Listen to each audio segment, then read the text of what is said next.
Welcome to Collaboration Conversations. I'm your host, Regina Partain Bergman, CEO of Bridgeport Strategy.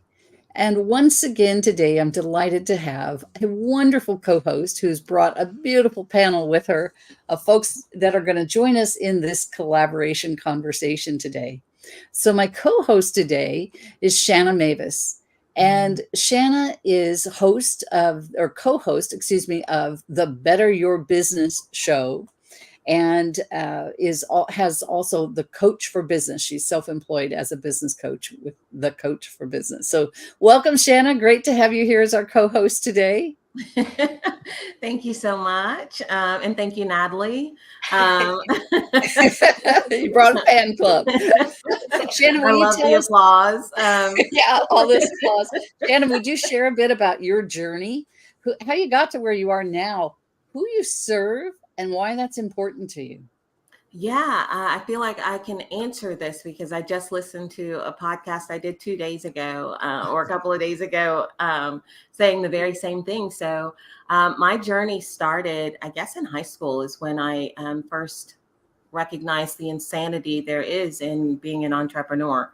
Um, you really kind of have to be crazy to say, I want to do this on my own. I want to try and make money. But it was really starting with side hustles, and then I'm transitioning into the workforce after college, just working in different industries. I always had this curiosity for how businesses worked. You know, it was always just like, okay, give me this task. Now I'm finished with that. What else is new? What is this person doing? What is that person doing? Just trying to figure it all out.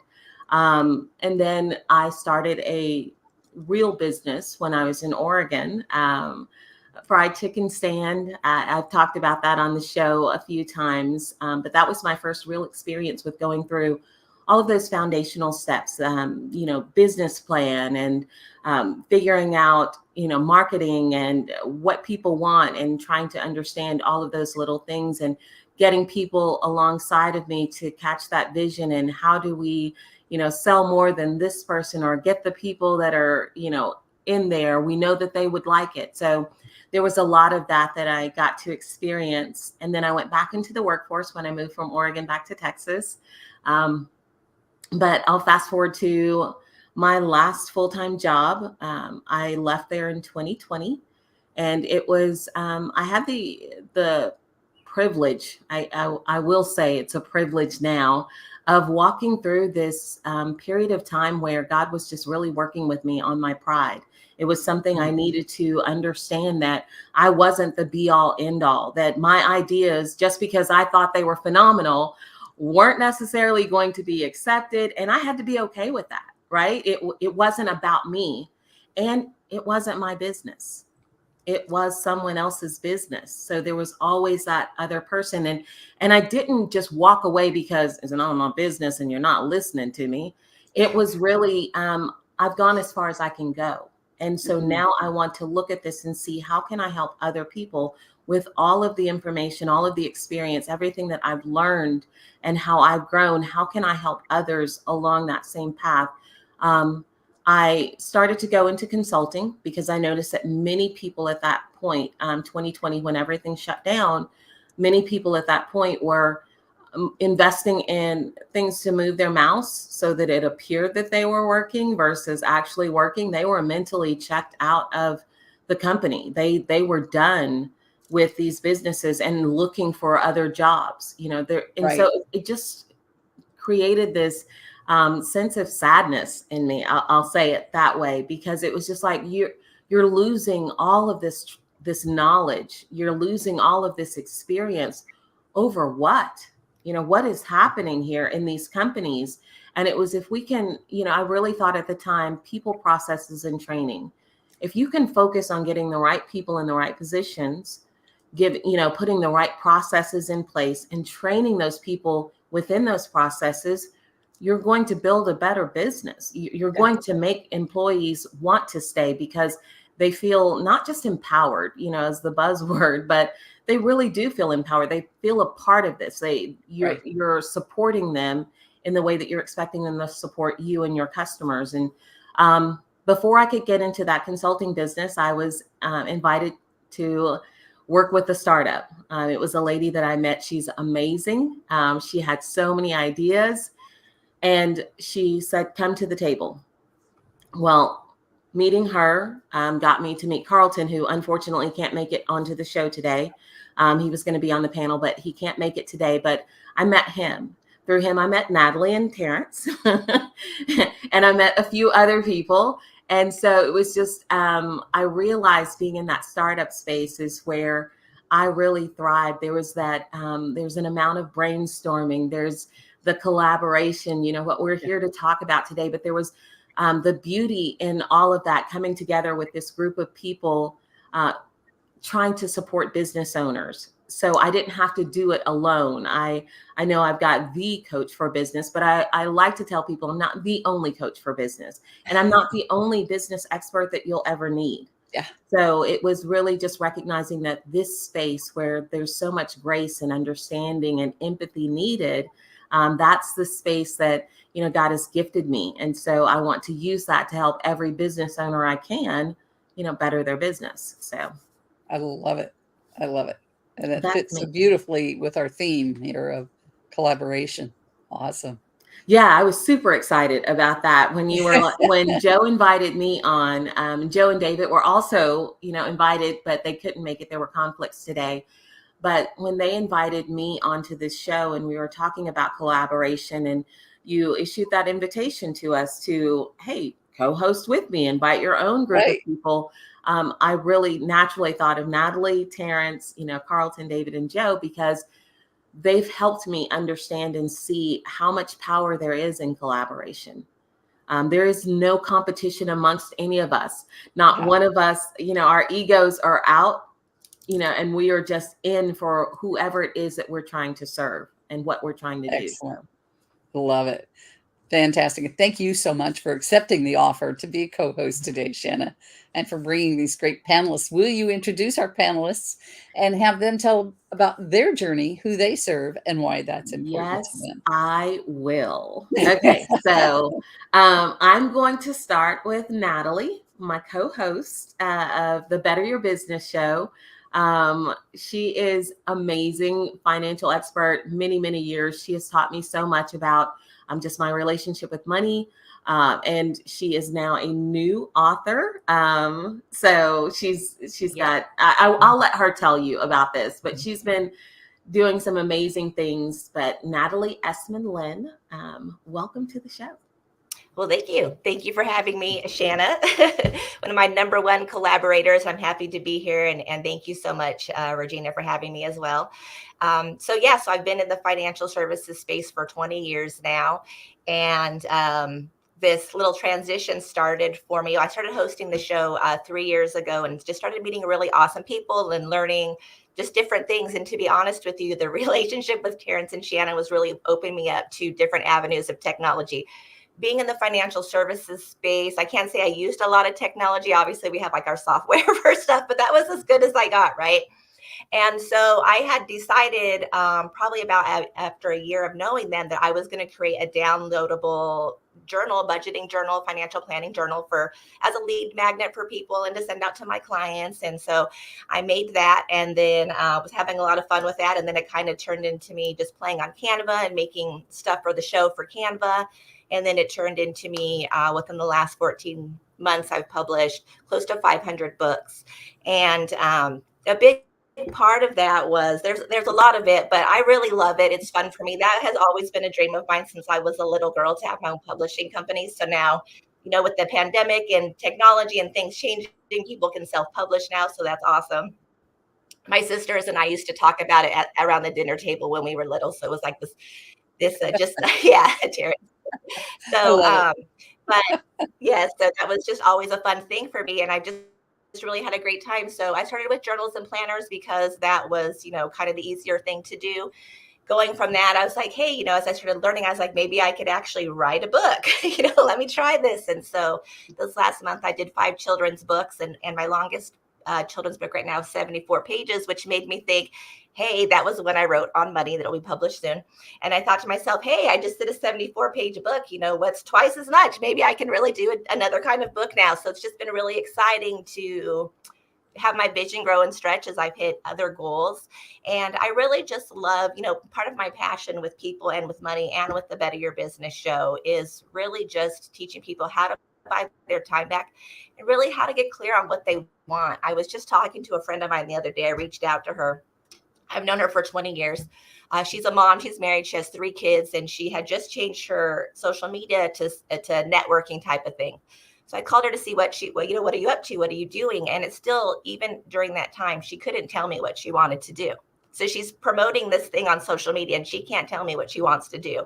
And I'm thinking to myself, gosh, isn't this like 95% of us? How many of us can really articulate that? And really at the end of the day, she just wanted passive income and time to be a mom, right? That really was the end of the day of what she wanted. So then we had to talk about what does that look like from there?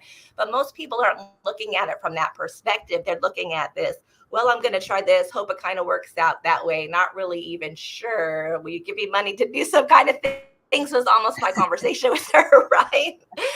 So, but anyway, so yeah, my passion is really just talking to people about their finances to help them, give them that freedom of how they want their life to look, because time's short, our time is precious. So how do we spend it how we want to spend it? So that's a little bit about me. Excellent.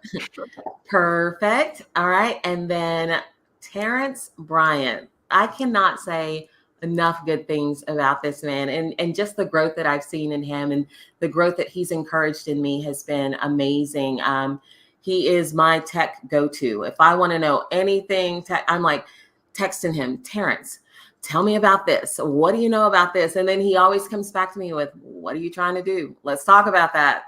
So there's so much wisdom in Terrence. And so I'm excited to have him on board with everything that he's doing. So Terrence, tell us a little bit about you, who you serve and why. Let's go with that. Terrence Bryant. My journey is, people say it's an interesting one. I don't know if it's interesting. It's just my journey. I started my company close to 15, 16 years ago, and I started it to make money. I was in technology. I'd been in technology my entire career. I had an opportunity to take advantage of a contract, but I needed my own company to do so. So I was like, all right, this is about to be a lot of work. And 5 hours, boom, company. I was like, it's that easy?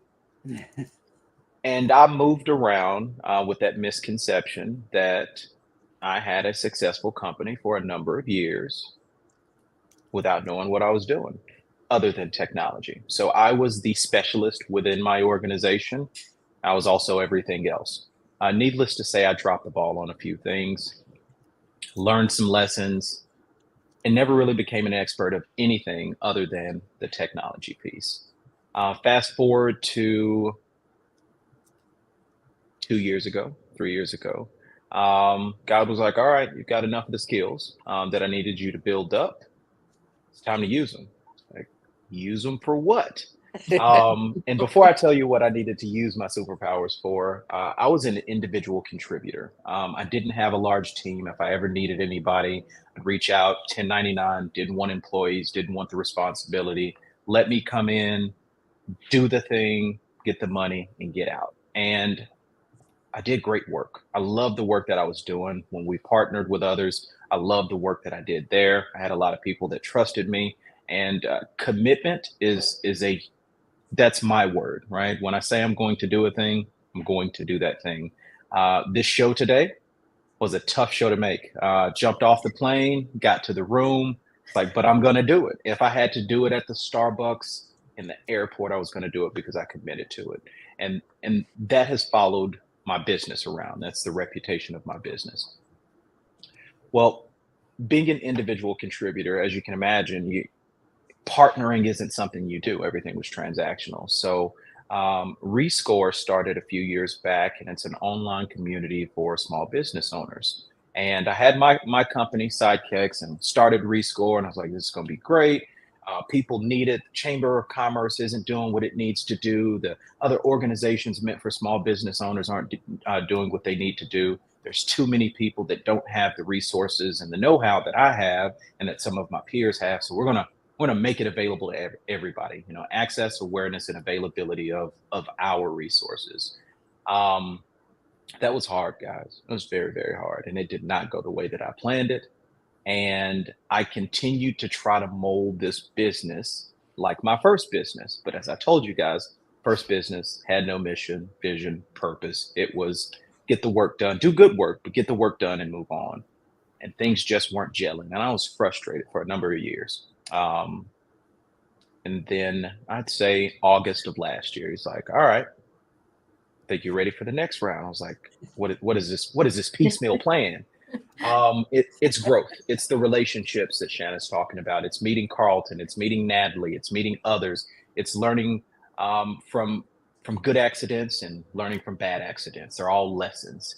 And once I was able to understand the interdependent nature of what needed to be and not the independent nature that I was accustomed to, doors started to open. I started to go to more meetings, do more talks, just collaborate, not knowing what the outcome is going to be, just to be exposed to our small business world.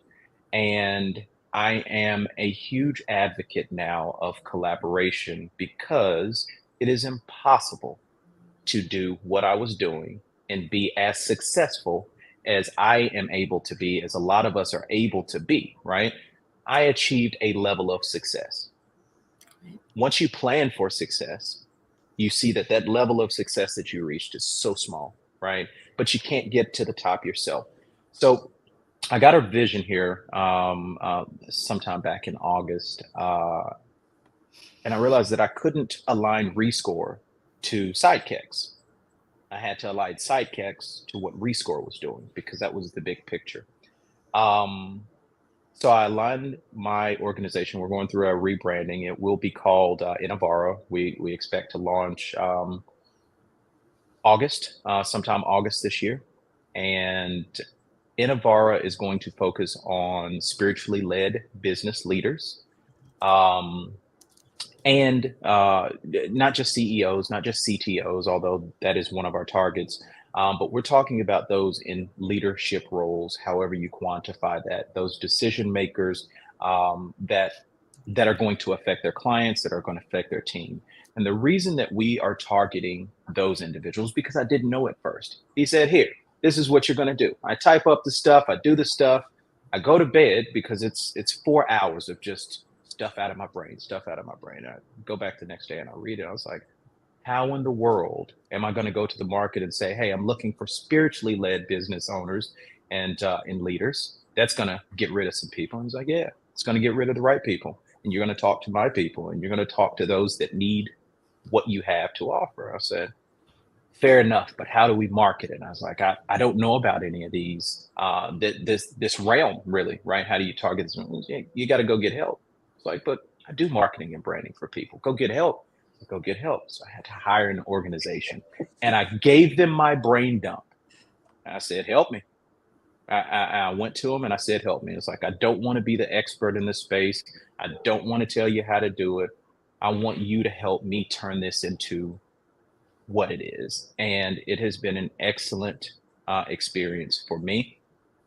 I have a clear vision of what this organization is, how it works, who my demographic is, what we're trying to do for them, and how we'll be able to build some growth and some opportunity. And Shanna, you said it. As a matter of fact, the word wisdom is in our manifesto. So yes, correct. We do bring a certain level of wisdom, and it's good to know that I will be on this journey with others, with Shanna, Natalie, and others that I meet along the way, because it's a tall task. I didn't share with everybody the 1 million spiritually led business leaders that we have to touch through this. I saw that number. I was like, oh my goodness, how am I going to do business with 1 million different companies? And that was never the case. This was touch 1 million people through the businesses that you're serving and that you're working with. And now that thing that scared me for about a month and a half, like 1 million's kind of low. I think we can hit 10. I think we can hit, 100 million. But and I'll wrap it up here. But I listened to I don't know if you all are familiar with the Goldman Sachs program. They've got a Goldman Sachs 10K small businesses program, and their goal was to help educate 10,000 small business owners, through local colleges and provide them the resources that they need to, to grow. Well, I think they're at 15,000 right now, and they're going to continue to invest. And someone asked, well, why don't you change the name? Like this is what we started. The name is applicable. We're going to do 10,000 and then 10,000 more and 10,000 more.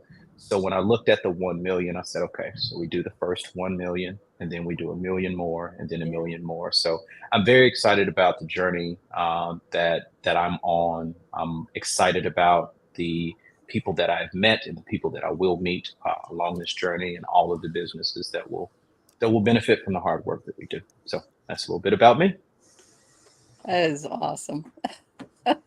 Terrence, I just have to say, don't you love those conversations when oh my goodness, I'm growing. Yep, I'm growing to appreciate them. Here's what you're supposed to do now. Go do it. Yeah, I love those. Yes. Wow. Okay. Amazing. So I have to admit, I forgot what's next. That's okay. But what's next is I'm going to ask a question, and we're just going to dive into it and have a conversation and whatever comes to your mind. So as I was listening to you, one of the things that really struck me, because I think that maybe a lot of people struggle with this, is, Shanna, when you were doing your introduction and you talked about pride a bit, and you talked about the ideas not always being accepted. And it kind of made me think of, we're all in business for ourselves, but a lot of the people who are listening to us may not be, right? They work for somebody else. And so how do they embrace collaboration in an environment where it's someone else's business, and that may not be the order of the day in that business? How do they foster that? How do they embrace that? How do they make that happen, and maybe even make a cultural change in that business because of what they're doing? And of course, that cultural change means more profitability for that business, right? If we really have our teams working together.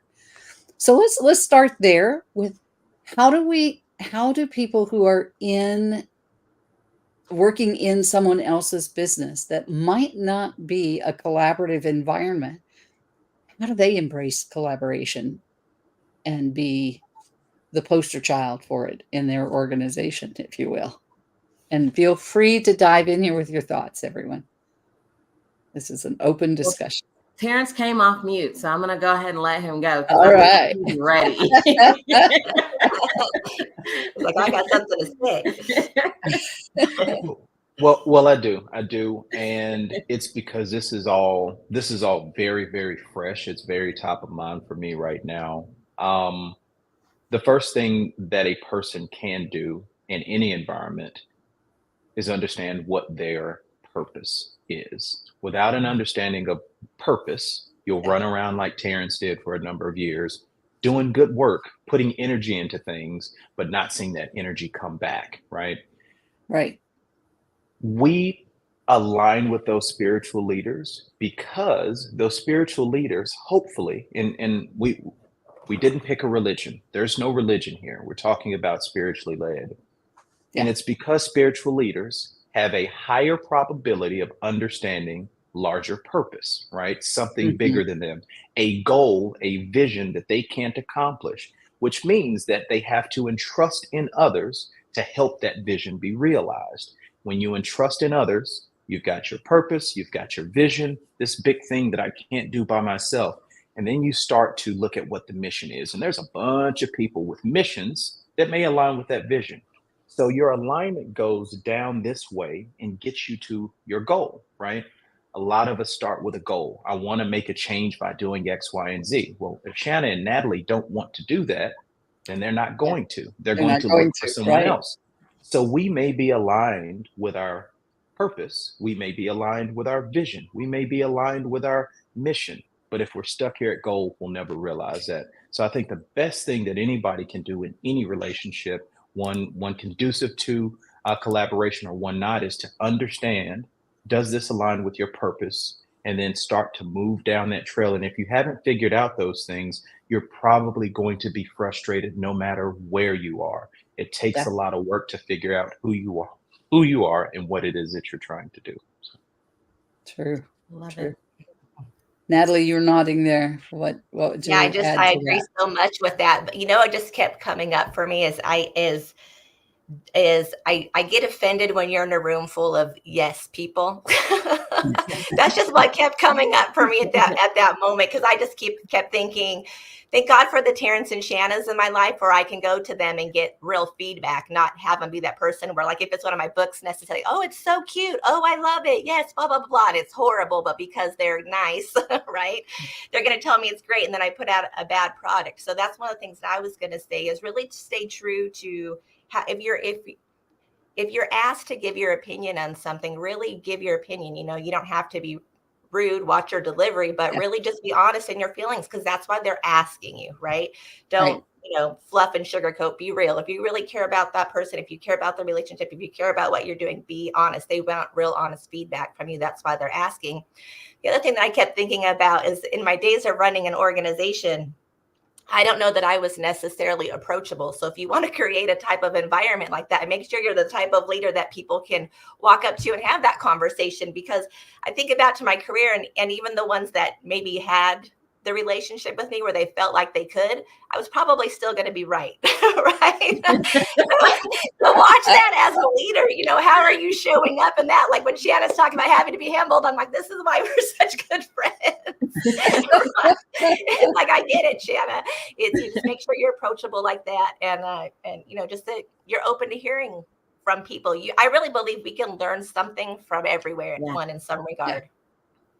And going back to what you said about not being a yes person and giving that honest response, if you find that you are in an environment where that leader doesn't want an honest response and they want a yes person, then you're in the wrong place, right? Right.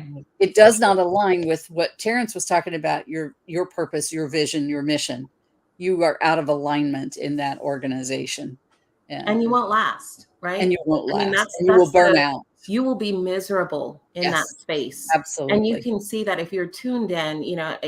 I was thinking about my experience with this, in that creating a collaborative environment is, like Natalie said, and like Terrence said, it is not only understanding your purpose and being approachable and looking for honest feedback, but it's also showing up that way. It's showing up and saying, I'm going to create this space where there is none.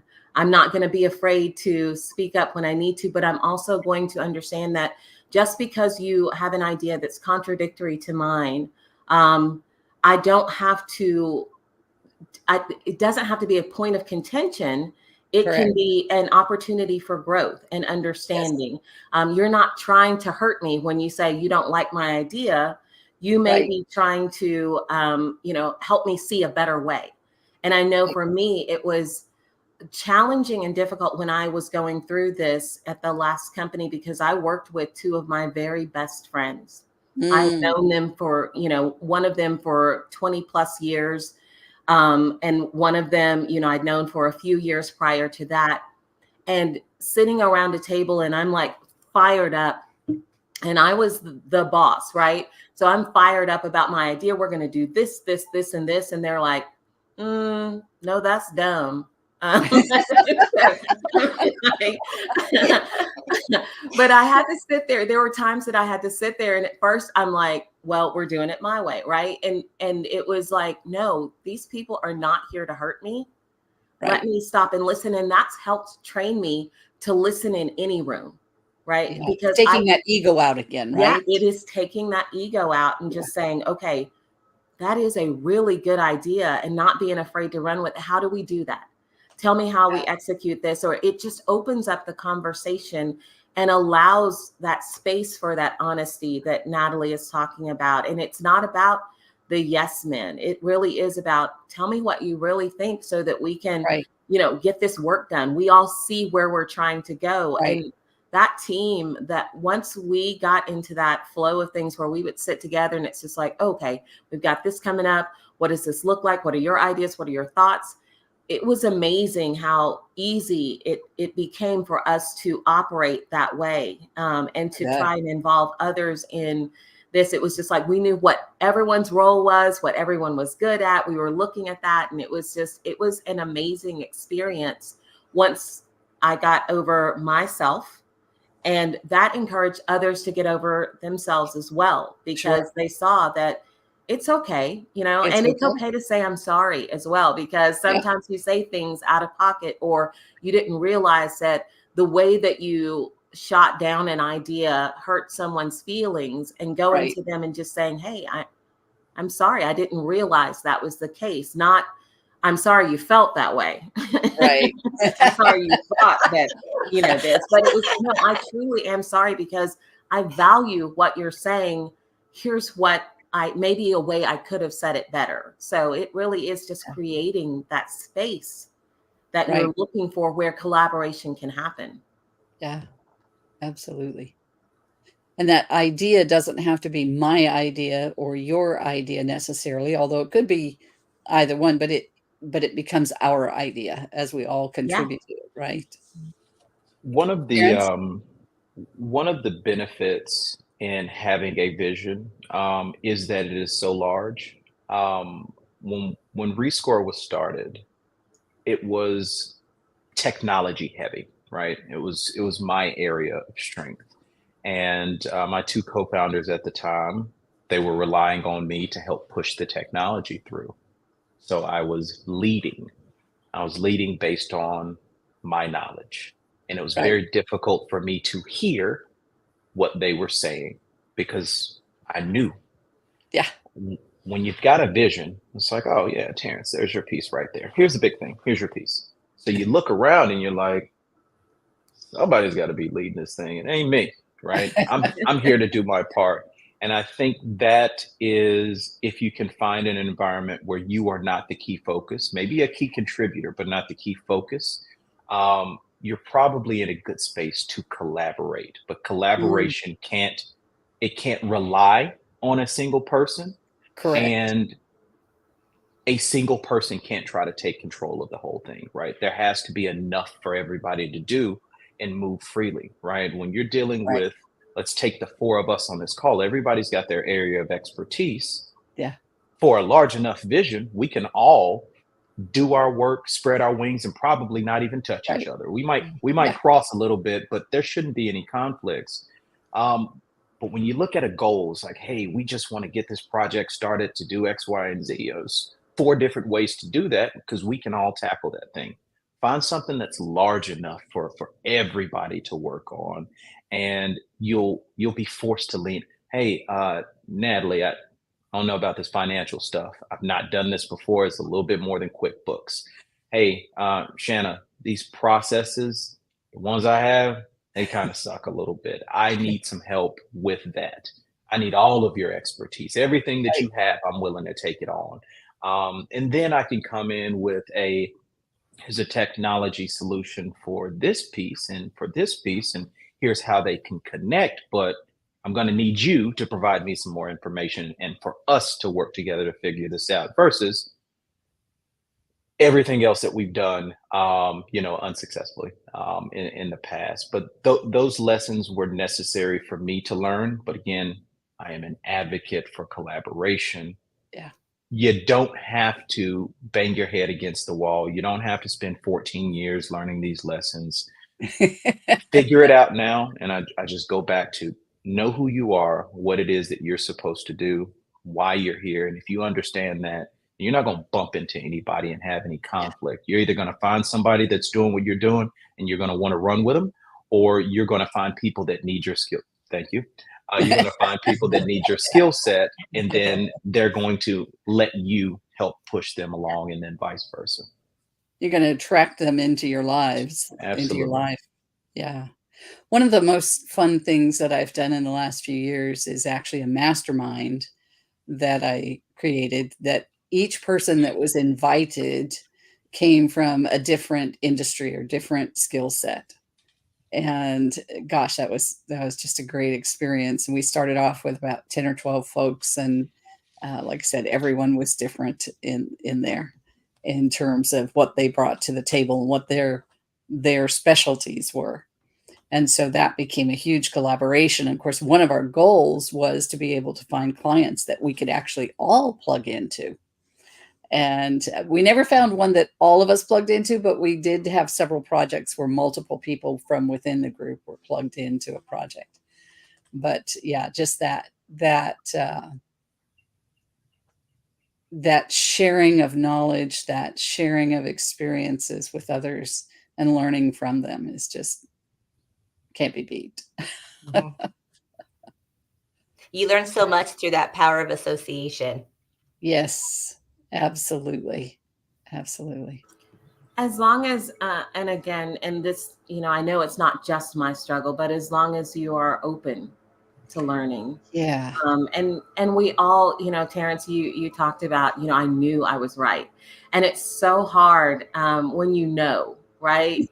It is so hard sometimes to sit in that space and just be like, oh, this isn't going to work. This isn't going to work. How do I, but I've learned to take steps back and just kind of pray through those moments. How do I show up in a way that lets them know, that's filled with so much grace and so much understanding and so much empathy? How do I communicate this in a way that they'll hear it? Yeah. That they won't immediately shut down, because they'll feel Right. that I just have, best interests at heart, that we are trying to achieve this same vision, this same goal, and really just looking at the strengths of the people and communicating with them directly. It's you have to have that openness in order for there to be a collaborative environment. And, that's one of the reasons that I've loved, Natalie and I were talking about the show yesterday, and just, spending that time together, hearing each other. And, I'll go to Terrence. There have been several times when I've just been like, okay, help me through this, even, with some of the collaborations, because he and I have been in a couple of different companies together where it was just like, help me understand this. And, I look to him and, because I see how it can work. I see this vision, but how do I communicate what I see to everyone else? And just sitting in those spaces with, them has been so beneficial for me. And I feel like if more people would just recognize the power in working with others. I was part of an entrepreneurs group through my church. And initially I wasn't going to go because I was content being at home during that time. I was like, okay, I'll pick up this book or whatever. And I was, it's already started. So, I came up with excuse after excuse. Talk ourselves right out of it. Yeah. And then I went to church, and Levi Lesko was a guest pastor at the time. And he said, you can't be everything God has called you to be on your own. And that stuck with me. And it was just like, regardless of whether, and I'll take this, for me, that's what I believe. But regardless, you cannot be everything that you're meant to be by yourself. So even if you have no belief in God, no belief in anything like that, if you're spiritual, religious, not spiritual, not religious, you need people. We were not meant to do life alone. And so it's recognizing that and looking for people who align with your values, who align with your beliefs, who are in support of you, that you can partner with for whatever season, that you can partner with and help each other grow. Good point. Two really powerful things in there. One, going back to Terrence's comments about purpose, vision, and mission. And then you've added values and beliefs. And that's so important that we are cognizant of those. But the other piece is, some things are only for a season. Yeah. And we need to be comfortable with that. And make the most of that season. And when it's over, move on to the next. Yeah. No, the season thing is, I'm going through one right now, and it's not the fun one. And I do appreciate the fact that they are temporary, but you're correct. Sometimes we like to hold on to a good thing. It's a comfortable spot. But I've always preached that if you're comfortable, you're at a bad spot and you need to get moving, right? I've always said it. until I had to get uncomfortable again. I was like, this is why we don't want to do it. Take my own medicine. Take my own medicine. And it's happening right now. I didn't go down the traditional path of school. I had an opportunity and took advantage of that opportunity, and things happen, right? Success happened. God allowed success to happen. And I find myself I'll be 40 this year, back in a classroom environment, and not a virtual environment like Terrence prefers. A physical classroom environment where you're required to be 8:30 to 5:30. Like, Oh, I wow. can do that. How many days a week? 2 days a week for 14 weeks, driving an hour and a half there and driving an hour and a half back. It Bless is you, the golden. Please, a chew, bless me. It's the Goldman Sachs program that I mentioned, and it was one of those things. I'm so thankful to be a part of the program, but it was one of those things that when I did the application, I said, there's no way that I'm not going to get accepted, is there? Right? It was one of those, I'm going to have to do this, right? I feel it. It's coming.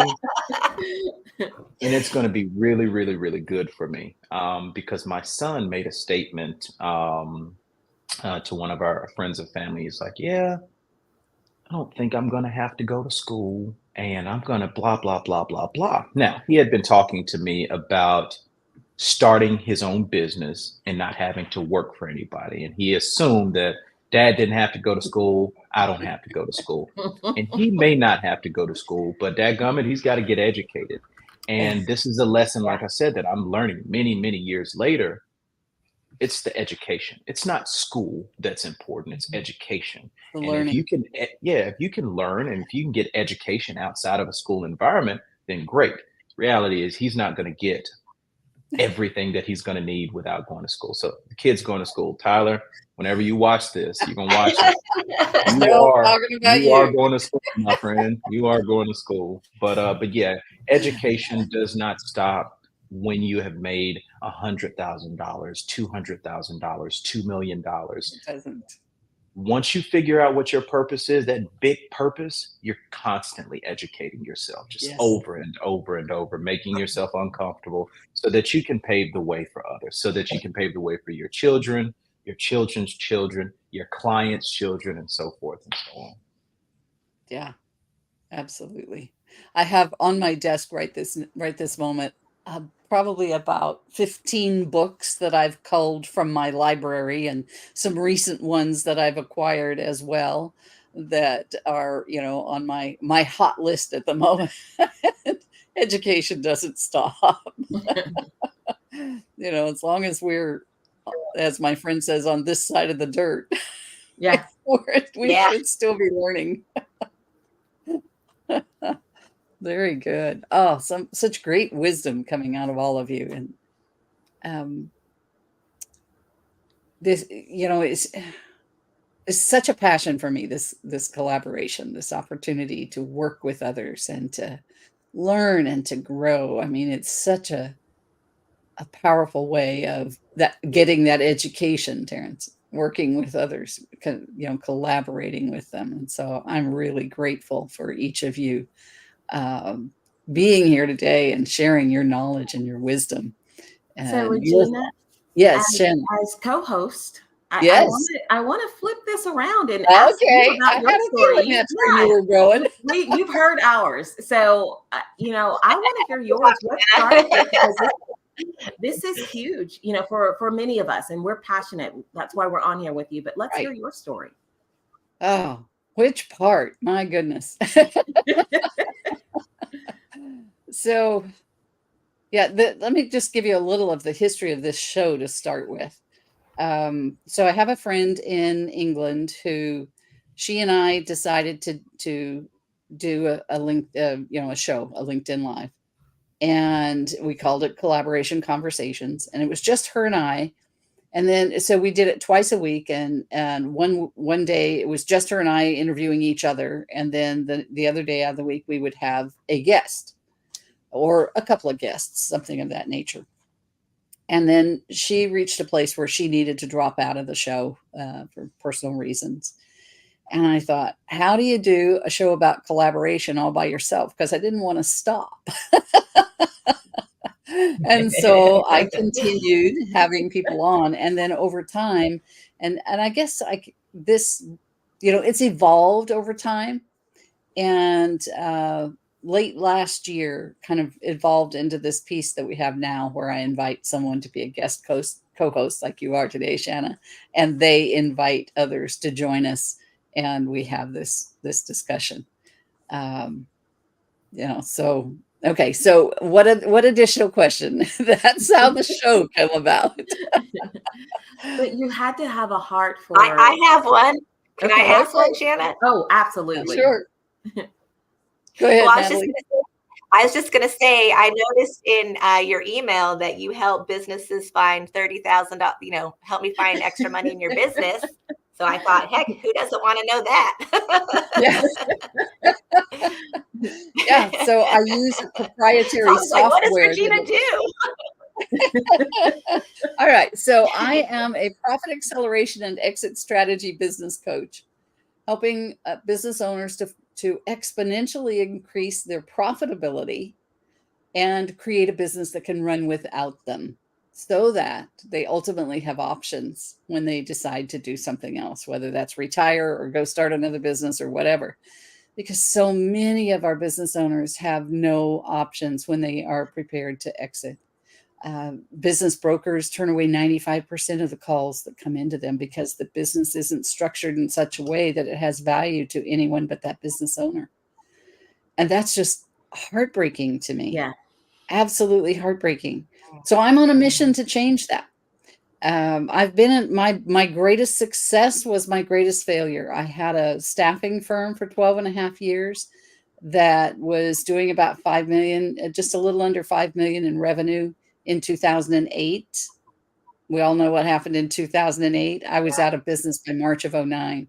I had 6 offices. I had 25 internal employees. We had 200 employees placed with clients, and I had to literally close the doors. Wow. Yeah. So thank you, Shanna. Yeah. Thanks, Natalie, for giving me tears. So I'm on a mission to make sure that doesn't happen to other people. Yeah. Yeah. So I love that. anything Regina, that I can do to help them not suffer that same fate, and to have them have a business that leaves a financial legacy, a positive financial legacy for their family, then that's where I want to be. Terrence? would you be here today if that didn't happen? Probably not. I mean, I don't know what my course would have been. There's been so many wonderful things that have happened since that. I mean, I took 2 years off just to serve in my community and in my church. And then I was ready to get back in the saddle again. My husband and I relocated. We bought a home on a lake here in Texas, north of Fort Worth, on Lake Bridgeport, Shanna, and turned that into a bed and breakfast. And I ran that for 5 years. And in the middle of that, 2 years into that, my husband passed away. 2 years later, or a year and a half later, I remarried. And then so after about 5 years of running the B&B, I had a health issue that caused me to not be able to provide the service that I wanted to provide for my clients, my guests. So I sold the B&B. But in the meantime, I had started this business. And so off to the races, right? That's an amazing testimony. And what I do know about testimonies now is you can't have one with only success. There is something that shakes you up, that gets your attention, and it's not to hurt you. And oftentimes it's not just to help you. It's those other people that you're affecting. Exactly. Right? And while I don't wish for anybody's, distress and misery, I am thankful that you are here and that we do have this platform. Thank you. I think what you're doing is great. I'd like to talk to you a little bit more about it I would because love that. you're 100% correct. Business owners, we are focused often so much on getting paid, getting money, and then Yeah. we move and evolve a little bit towards sustainability and growth. But nobody ever talks about exit strategy day one Yeah. unless you go through an incubator or you go through some Yeah. type of accelerator and they educate you on that. But Right. here I am just hearing about exit strategies. If you would have said that to me 20 years ago, exit strategy, I Yeah. don't want to sell my company. I want to keep it for forever. But Yeah. no, That is the number one Yes. comment that you hear from business owners when you start talking about exit strategy Mhm. is, oh, I don't ever plan to sell my business. Well, my Yeah. return question is, what financial legacy do you plan to leave your family if something happens to you?